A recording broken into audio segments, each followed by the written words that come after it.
What's up, guys? So I got some food. You might hear in the background cooking. um, I watched the Chris Rock special Selective Outrage on Netflix.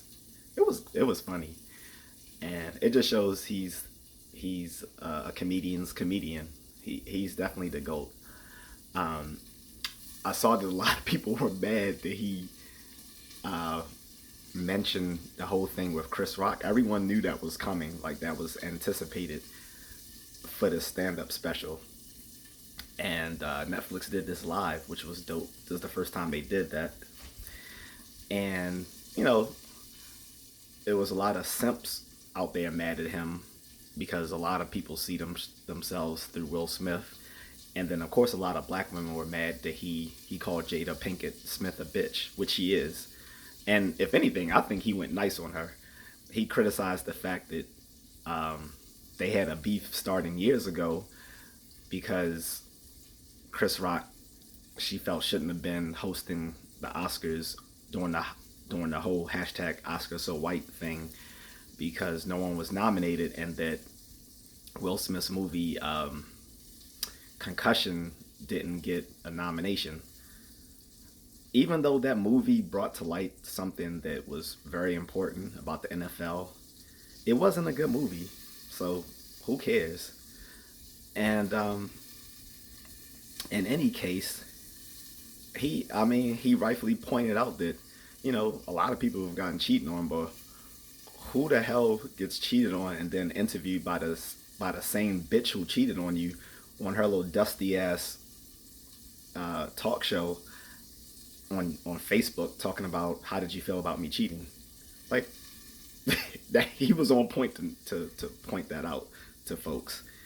Not to mention something that most people didn't know. He said when everyone found out that Will Smith had been cuckolded by Jada Smith, he actually reached out to that man to try to talk with him because they used to be good friends. And the Smith never took his call, which I understand. He was probably in his feelings and probably wasn't taking calls from anyone at the time. But the fact is, he was taking flack from all of all of basically pop culture at the time, taking shots at him for being a bitch and a cuckold. But he decides to pick on the weakest person in the room that he can, because he wouldn't have done that to Dwayne the Rock Johnson, but Chris Rock sure is an easy target, and he was right to point that out, as everyone did. And people telling Chris Rock he should let it go forget the fact that he never talked about it at all. It took him a year to talk about it because, being the smart businessman that he is, he decided to monetize his thoughts on it. The comic gets the mic last, guys. And when the comic gets the mic last, you're gonna get roasted. And that's what happened to Will Smith. He needed to get roasted because his whole life is a joke. He he and Jada deciding to put their whole life on blast for everyone to view as entertainment was his fault or their fault.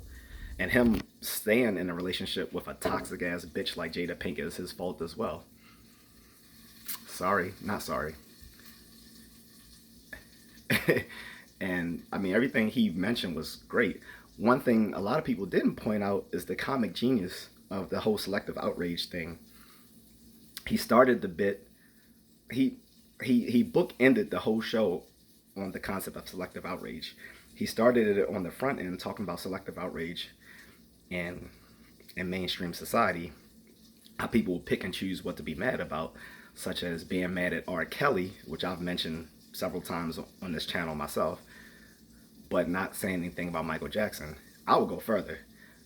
I would say being mad at people like R. Kelly and maybe even Michael Jackson, but not people like Elvis or rockers from the Rolling Stones and Aerosmith, or David Bowie and many others who've gotten away with um,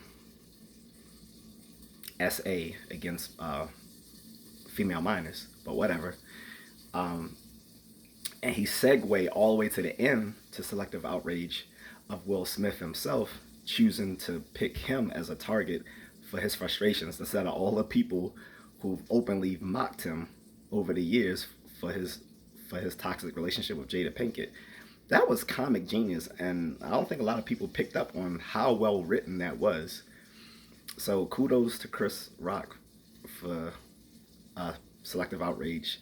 It was a good stand up if you guys haven't seen it already. I know I've given up a lot of stuff already, but most of that's already been spilled, you know, in the media anyway. So it's still worth watching if you haven't seen it. Plus, they did like a whole pre special thing in the beginning as well. Most comics have his back, to be honest, for obvious reasons. Like, no one should be being threatened when they're doing a stand-up routine, all things being equal, just because someone's offended. Someone's always going to get offended by a comedy. That doesn't mean that you go out of your way to offend people, but it's just the nature that that humor is subjective to people, and you can't control how they're going to react to it. Just like the numbskull that tried to take out Dave Chappelle last year. So, you know, I'm going to stand on my square. Fuck Jada Pinkett, that toxic bitch. So much so, he called her a bitch in her own city here in Baltimore and still got an applause.